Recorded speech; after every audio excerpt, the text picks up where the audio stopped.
is that they fear. Their whole soul is drenched in fear, and they're first of all they're afraid they're not going to get afraid they're not going to get all the things they want. So they live in fear their whole life. So remember that about people who are not nice. They live in fear. Fear is not a happy thing to live with. You're always afraid that somebody's going to take your stuff away from you. The reality of nature and God and life is that things come and things go. They do not stay in your life.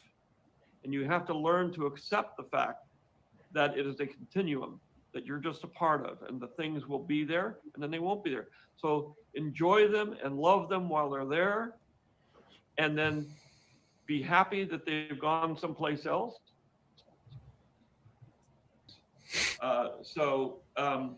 But it really shows you in terms of the way the politics are and the way things are, how to fight those ideas. And a lot of it really has to do um, with overcoming fear. The thing that brought, and also the movies, the thing with Anakin is that he started out a great kid. He was very compassionate, and so the issue is how did he turn bad? How did he go to the dark side? And he went to the dark side by the Jedis are not supposed to have attachments. They can love people, they can do it, but they can't attach. That's the problem when you get in the world of fear. Once you're attached to something, then you become afraid of losing it. And when you became afraid of losing it, then you turn to the dark side and you want to hold on to it. And that's what Anakin's issue was ultimately, is he wanted to hold on to his wife, who he knew he had a premonition that she was going to die. He didn't know how to stop it.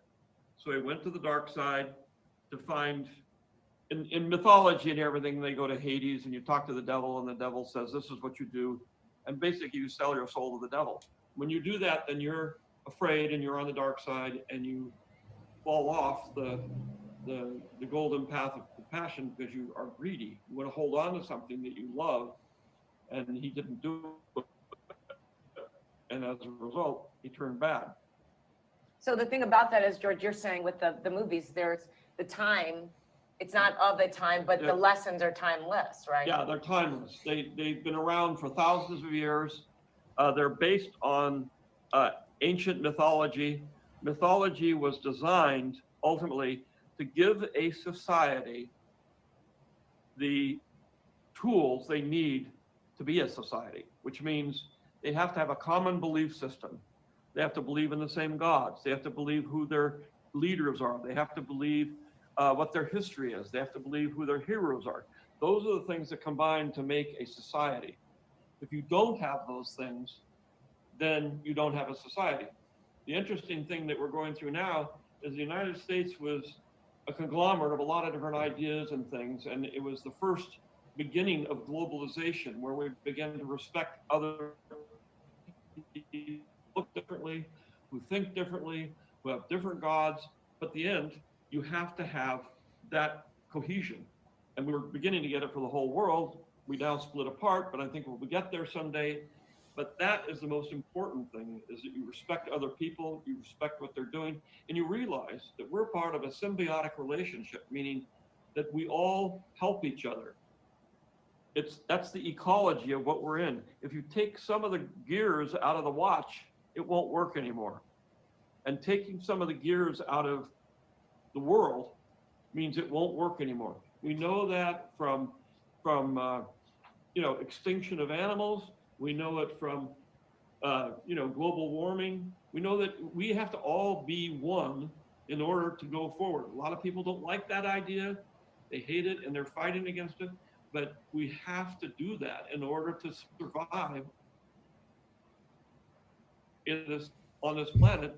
And there's only two ways to survive in the world. One is to adapt, which is to, if you're a fish, you grow legs and you get on land, or you migrate. And migrating for us, adapting is we got a lot of adapting to do, but we are trying to do it. But the other one is to migrate. And if you're living in a pond and the pond is drying up and you're going to die with it, you have to learn to migrate to another pond. What we're trying to do now is to migrate to another planet. And you say, well, what's that going to do? Because the sun's going to go away pretty soon, well, a couple million years. And now we only have a couple million years to figure out how to get from our planets, which we will soon be on Mars and some of the other planets, to another galaxy. I mean, not another galaxy, I'm sorry, to another solar system. One that's not dying. And that's a hard thing to do. Right now, it's completely impossible because you have to go faster than the speed of light. But unless we figure out how to do that, we're not going to survive, because eventually this sun is going to go out, our planet's going to die, and everything with it. So you have to think long term. So it's like far, far away in a galaxy far, far away, a long, long time ago. This is the long, long time ago. And we have to go and catch up so that we can so the humans especially can survive. The planet will survive. I mean, eventually it'll blow up and there's just a bunch of rocks, but at the same time, survive. And you have to understand that. And that's part of letting go. But at the same time, we don't have to, people say, well, let's talk about it. That's millions of years away. It's like the grasshopper and the ant, where the grasshopper is collecting, the ants are collecting food for the winter, and the grasshopper doesn't do it. And therefore, when the snow comes, the grasshopper has to come and ask for help because he was making fun of them. But it's that you have to prepare for the future. And that's basically what humankind can do, as opposed to a lot of other life forms. You only allow the life forms that can go through, can fly through space and survive on all kinds of strange worlds are microorganisms.